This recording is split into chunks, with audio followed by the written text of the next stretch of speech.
Welcome back to the MLB Rundown. I'm your host, Josh Shepardson, and you can follow me on Twitter at BChat50. And I'm joined by my friend and colleague and CBSSports.com's RJ White, who you can follow on Twitter at RJWhite1. How's it going, RJ? Going pretty good. How you doing? I'm doing good. It's Friday. I'm excited about another night of daily fantasy as well as rooting for my season-long teams. And Fridays are always fun for both of us. You obviously had a great showing in last week's Fantasy Pros competition. You ready for tonight's games there? Yeah, I think I'm ready. I was going back and forth between whether to use Ian Kennedy, even though he has a tough matchup. He's at home. He's a good strikeout pitcher. He was last year at least. And I obviously think he's going to turn his season around at some point. So, and he's a very good price on FanDuel. So I was looking at him. But then I saw Chris Heston. I saw that the Angels don't hit righties very well. And that price is just ridiculous. You can just stack the lineup with hitters. So I think I might go Chris Heston. I'm glad you bring up Heston. I'm eyeballing him hard. Love the matchup. As you noted, the Angels don't hit right-handed pitching well, and they're going to be without Pujols tonight, most likely. He said he feels better, but the last quotes that I read were that he's hopeful to play Saturday or Sunday, which obviously would rule out him playing tonight. So Heston's price point allows for so much spending on guys like Jose Altuve against the lefty, Matt Carpenter against A.J. Burnett. I mean, it's definitely in play for me. I haven't said anything yet. Anthony Desclafini is another name that I'm looking at. Not a lot of great left-handed hitters in the Braves lineup. Freeman is obviously troubling with Desclafini splits. Markakis is off to a hot start, and so is Przinsky, but I do have some faith in him. Obviously, he's not going to maintain his low-line drive rate like he has, but he's another name in the mix. I like the price point. I like the fact that he's a betting favorite, which is always a factor when I'm trying to decide which pitcher to take on FanDuel. I mean, you need those 4 points from the win. Yeah, I'm a little hesitant on Desclafini. He's on the road, and I try to target pitchers at home. I think it's easier to get the win there. But it's funny because I think he's too good right now. You know the correction's coming at some point, and you don't want to kind of be holding the bag when it does. So I really liked him when I think it was on Monday, he just went crazy. And if I would have used him in my lineup that day, I'd have won first place in the tournament. But I didn't. I wanted to upgrade to a pitcher that ended up not being an upgrade at all. But so now I'm a little bit too hesitant to go back to the well with him. And being a Braves fan, I don't really want him to do well anyway. So completely understandable. Getting double burned by Anthony Desclafini would be nightmarish. But let's jump right into the podcast, and we're going to discuss your riding the wave piece. And the first name that stands out to me is the first name that was mentioned in the article, and that's Alex Guerrero of the Los Angeles Dodgers. He's absolutely raking right now. And he did so last year in the hitter-friendly AAA Pacific Coast League. For those who didn't follow his work last year, he slashed 329, 364, and 613 with 15 homers and 4 stolen bases in just 258 plate appearances. Now, the low plate appearances were largely a product of him missing time due to having part of his ear bit off by Miguel Olivo. Apparently, Olivo, big Mike Tyson fan from judging by the actions. But thankfully, Alex Guerrero doesn't have to deal with that lunatic anymore. He also doesn't have to deal with being on the bench much at this moment. With Yasiel Puig out and Carl Crawford out, he's getting some time in the outfield. He's gotten some time in the infield as well. Carries that valuable infield eligibility, but should pick up some outfield eligibility here soon. And I like the fact that he's going to get that opportunity to play and really cement some playing time. I mean, if he continues to rake, obviously not at the rate that he is now, but if he continues to hit at a high level, they've got to find some playing time for him when everybody is healthy, or I should say if everyone is healthy. I mean, there are a number of Dodgers here that don't exactly have sterling track records for staying healthy. Yeah, he's completely shot out of the gate. I think he's going to play if he's hitting. Carl Crawford isn't anything special at this point, and he's hurt enough anyway that a spot's going to be open in the starting lineup more often than not.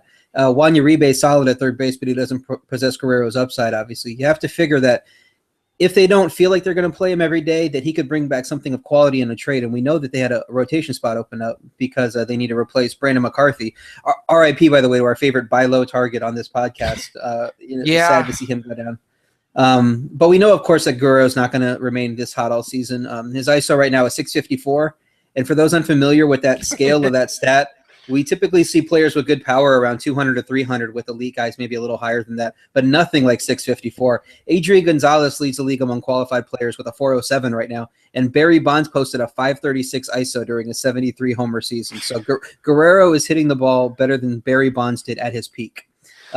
As an everyday player, his quality, if not historic power, mixed with his solid plate discipline, is going to give you something like Yoenis Cespedes, I feel. Hitting 260, 270, 20 to 30 homers if he's playing every day, and chipping in a handful of steals. You mentioned he was great in the PCL last season. Considering that level of play is absolute ceiling, and a Cespedes light kind of season is most likely scenario if he's seeing regular time. And I mean, the beauty of that Cespedes light projection is it comes with infield eligibility. I mean, it's not just going to be outfield eligibility, and everybody likes flexibility. So the fact that he's going to be able to be used at multiple positions, I almost think it would be beneficial if he were used in something of a super utility role, getting to play some third base for Uribe, pick up some additional eligibility. I don't think anybody would argue with that, but I think we're both in the same line of thinking in terms of this is a decent guy to hold. We're definitely not saying to peddle his hot start, and I certainly think he's going to get fairly regular playing time. I mean, we'll never discourage anyone from taking an overpay, but I just don't see that happening, and I think if you own Guerrero at this point, very solid hold that has upside. The one place where I would take an overpay is if he is used in the role that you just spoke of, the super utility role. I feel with the younger players that don't have a lot of experience, you kind of want to stick them at one spot and leave them there. You don't want them to have to worry about their defense as well as staying hot at the plate. So I like him more if he's just stuck as their regular third baseman or stuck as their regular left fielder, as opposed to playing third, left, maybe a little second, just moving around the field. I think that could mess with his bat at the plate. We've seen that before with other players. So I'm of the mind that it's great for his fantasy eligibility that he has third base and outfield eligibility in a lot of leagues already, but I'd rather just see him focus on hitting and stick at one spot on the diamond. Fair enough. Who are a couple other names that you'd like to discuss from the article? Well, I'm going to go pitcher heavy today, give you a few quick hits. Jesse Chavez is being picked up in a lot of leagues, and part of that was me and my teams, really. He showed last year he could have success as a starter in the majors. He was squeezed from the rotation spot this spring because the team wanted to go with Kendall Graveman, which I don't begrudge them at all. It's a prospect who I thought could actually be a solid option in fantasy leagues. That didn't exactly happen, and now Chavez is now back in the rotation, likely for the long haul. He wasn't at his best Thursday, but he should generally provide good ratios and excellent strikeout numbers as he did last year. Yeah, I'm a fan of Chavez. He fills the strike zone up. I have his Fangraphs page up right now, and he's generating a gaudy 11.3% swinging strike rate so far this year. They have the league average at hold on just a second.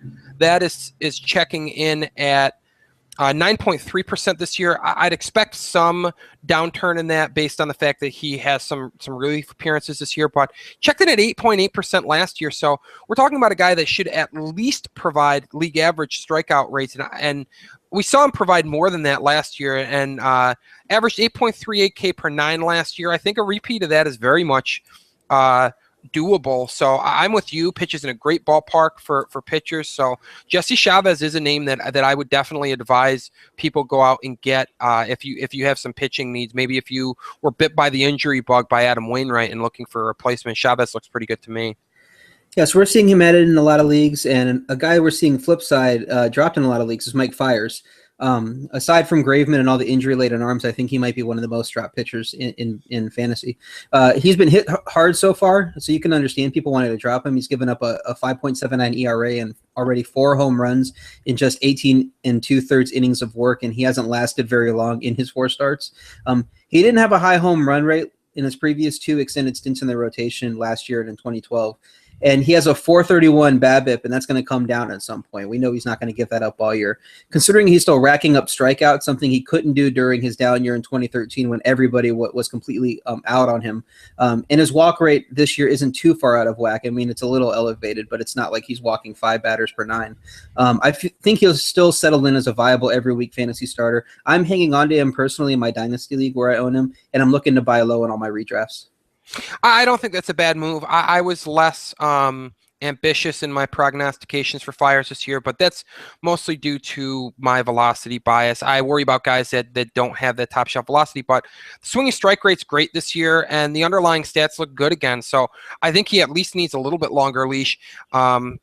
Perhaps he's not fooling hitters anymore, but the swinging strike rate doesn't suggest that. So I do think that a turnaround is in order, and if he can be had for free off the wire or bought for very cheap on rosters that you don't own him, I definitely fully endorse that move as well.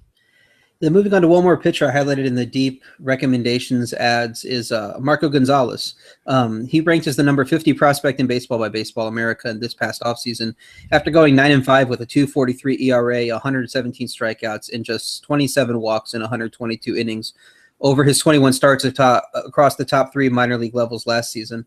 His best pitch is his changeup, and while he didn't show plus velocity in the majors last year, which I know is what you look for, he had enough handle on all 4 of his pitches that he should be able to have success at the major league level, especially under the tutelage of Derek Lilliquist, who's done a fine job taking over in the Cardinals' pitching hierarchy from the great Dave Duncan a few years ago. Gonzalez is on the minor league disabled list with a pectoral injury, but thankfully it's not an arm injury, so you don't expect it's going to be a long-term thing for him. He could be ready for a promotion by May 15, May 20th, sometime in mid to late May. I figure he'll get the shot to fill Adam Wainwright's spot in the rotation long-term, provided Tim Cooney doesn't just absolutely shut offenses down in his first few starts. Yeah, and I agree. And the one thing that I really like about Marco Gonzalez, I mean, among other things, but deep arsenal. I mean, he has a 4-pitch mix, so he has all the goods to get lefties and righties out. Fangraphs has future grades of average or better on all 4 pitches, and current grades of average or better on his fastball, curveball, and changeup. As you said, the changeup is his best pitch. Usually changeups have a fairly high swinging strike rate, so should pile up a decent number of strikeouts. I mean, he's not a huge bat misser. 7.69 K per 9 last year at the AAA level. I think he could do something very similar at the big league level, strike out better than 7 per 9. And pounds to strike zone, does not issue a lot of walks, should be an asset in whip. And backed by a Cardinals offense, they should score him runs. Wins are obviously volatile. It's tough to peg them, but you certainly like the odds better when you're backed by a good offense like the Cardinals. So I do like the Gonzalez tout a lot in deep leagues. He's a guy that is definitely worth stashing if you have the bench spot to do so with. And he's probably owned in many dynasty leagues, but if he's not, I'd certainly go grab him, if you have an empty spot, because he's the type of pitcher that as a decently highly rated prospect with a lot of good pitches, he could join the rotation and not give that spot up. Wainwright's obviously not going to be back this year. By the time they break camp in 2016, you could see Marco Gonzalez with the starting spot moving forward. Without a doubt. I'll give you one name that's caught my attention very early in the season, and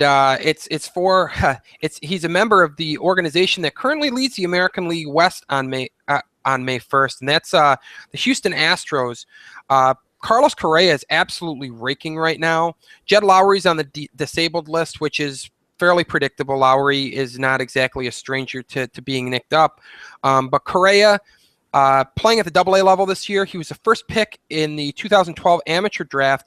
He's hitting 385, 455, 745 with 5 homers and 5 stolen bases through 88 plate appearances. I'm equally impressed by his walk-in and strikeout rates of 10.2% and 18.2% respectively. I mean, he's a young player in the upper minors, and he is absolutely tearing the cover off the ball. It is a hitter-friendly league, but I mean, he's absolutely raking. I think the longer the Astros are able to stay in the hunt, the more enticing it will be to call up their stud prospect. I will caution that, having said that, remember how the club handled George Springer. A lot of people expected Springer to be called up during his monstrous minor league season, and that just didn't happen. They aren't afraid of manipulating service time to make sure that they're not losing money basically by giving these guys extra arbitration year.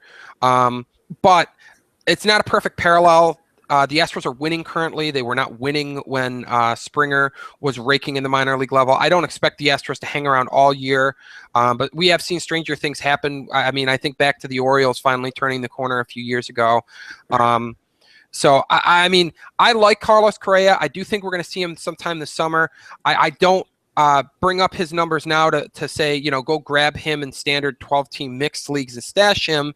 But if he continues to rake and the Astros continue to win, I don't think it's out of the question that we see him in July. What do you think?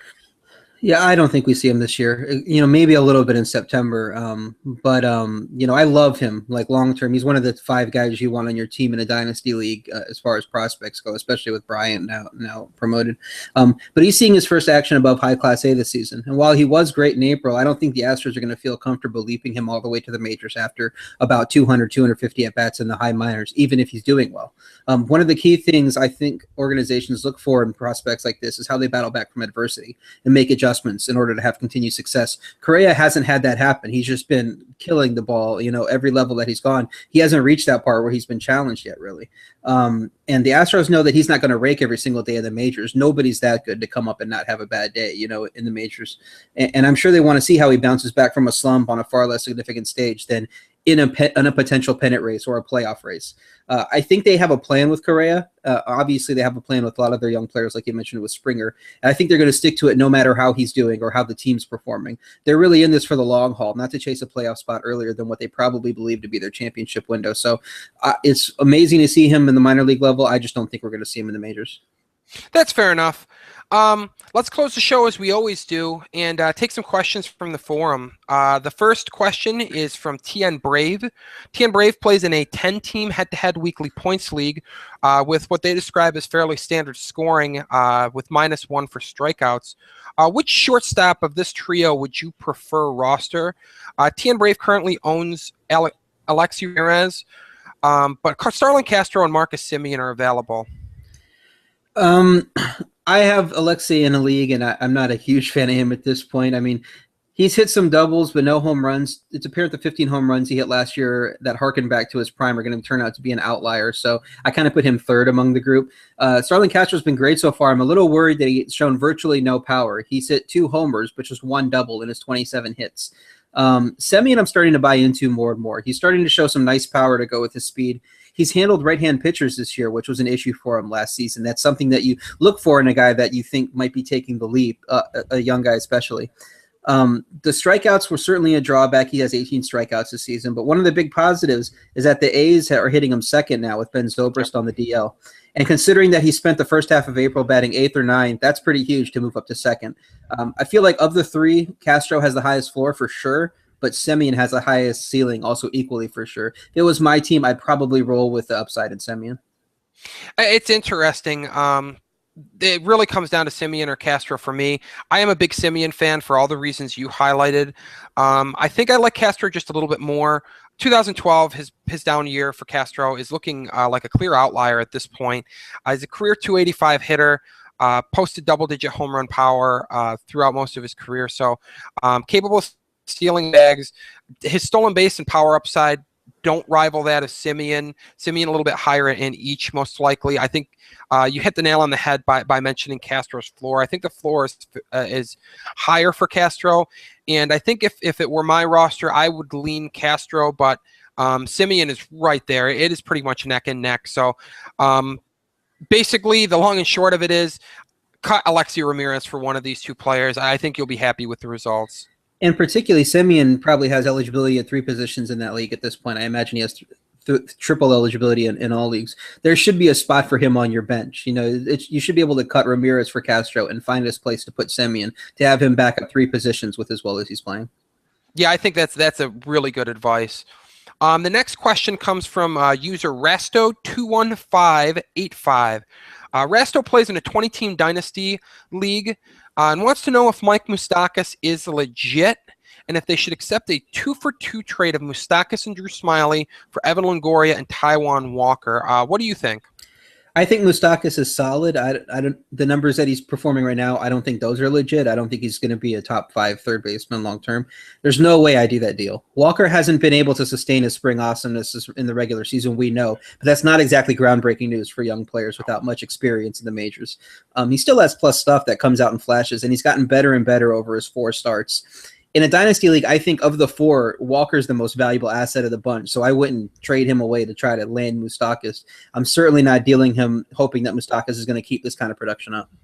Yeah, I agree. I mean, I'm looking at Mike Moustakas' batted ball data, and he looks like the same player to me in that respect. Still popping the ball up a ton, and his 377 BAPIP is completely unsustainable. I do like Moustakas, so I think it's certainly possibly turned the corner. I like his lineup spot, but I wouldn't make this deal. I'm completely enamored with Walker, and I agree with you. I think he has the most value in a dynasty league of the four players.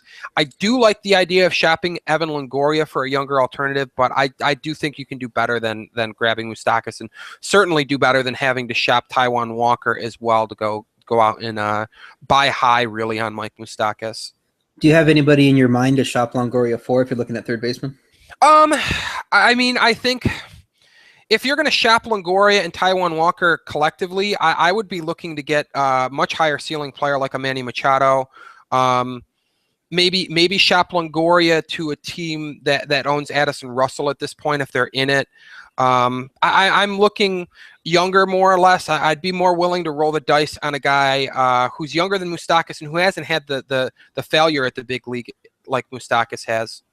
If I'm going to combine the two and give up a pretty good third baseman still in Longoria and an absolute stud future pitcher, you better be coming to me with somebody like Chris Bryant. You know, that's the only guy I'm thinking of right now in dynasty leagues that I consider dealing Walker and a good third baseman for. So, and I don't even need, it's a Smiley thing. You can kind of throw him off in my mind and Yes. find whatever pitcher you want to throw into a deal, or just go out and grab a guy that's available. But I would consider that pair to try to get Chris Bryant if I could, but I'm not going to trade Walker and Longoria for many other third basemen.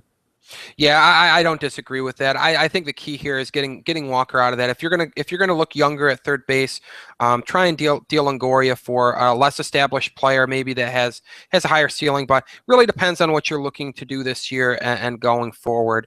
The last question is submitted by Jay Normie. We've already got a question about waiting going for it and hoarding talent in dynasty leagues. It's early and I love it. I like to see somebody really look. Win some games now and get themselves in the playoff hunt. Jay Normie's in a 20-team head-to-head dynasty league with standard 5x5 scoring categories, as well as the addition of OPS and holds. They want to know if dealing Ruby De La Rosa and Jorge Alfaro for Brian McCann makes sense. JT Realmuto is their current catcher, so McCann would make for an upgrade. And looking at the roster, I'm in agreement that this looks like a roster that should compete for a title. It's got a lot of talent, and it's a 20-team league, so I'm surprised to see the depth on this roster as well. I personally like the deal, even with McCann's shortcomings. I think you've got 20 to 25 home run power, very attainable. And I'm a big Alfaro fan, despite the risk associated with him actually fully developing. He does have a very aggressive approach at the plate, doesn't walk a lot, strikes out a bit. Ceiling is still high, but I don't think has a far higher ceiling than JT Realmuto. It's definitely higher, but if you can upgrade this year and still have a developing young catcher on your roster in Realmuto, I think it's a good move to pull the trigger on. What do you think? Yeah, I do it. I mean, Alfaro isn't Buster Posey. We knew Buster Posey coming into the draft was going to be a special catcher, and nothing that he did between when he debuted to when he was drafted did anything to get us off that point. So I have no problem trading him for an upgrade. McCann is a great fit in the Bronx and a top level catcher in a 20-team league, bar none. You know, you're talking about 20 teams. Some guys are starting guys like Mike Zunino, another highly touted catcher when he came out. And guys like that. And if you can get McCann, that's such a huge upgrade that I would do it. I'm certainly not going to hold tightly to two solid, young, unproven guys if I can get an edge like maybe a top 5 catcher in a 20-team league. I do think Realmuto is a starter in a 20-teamer, but if the upgrade is so good that I could do the deal and then hope Realmuto builds value on my bench, I do that, and then try to turn it around, flip him for another piece. I've actually picked up Realmuto as my fill-in catcher for Mesoraco in a 16-teamer, and I think I have him in a 2-catcher league as well. So I'm a believer in his talents, but I would certainly do a deal like that to get McCann on my team if I could. Yeah, I agree with that. And as you mentioned, I mean, if he's building value on your bench and you're winning, he gives you another asset to possibly push you over the hump down the stretch. So definitely pull the trigger on that deal. And with that, that's going to close the show. Thank you for tuning in to the MLB Rundown. We'll be back next week. Thank you for joining me as always, RJ. Yeah, I just wanted to say good luck tonight. I'm glad that for us at least, the draft is finally starting Friday night with the Bills' first pick. So Yes.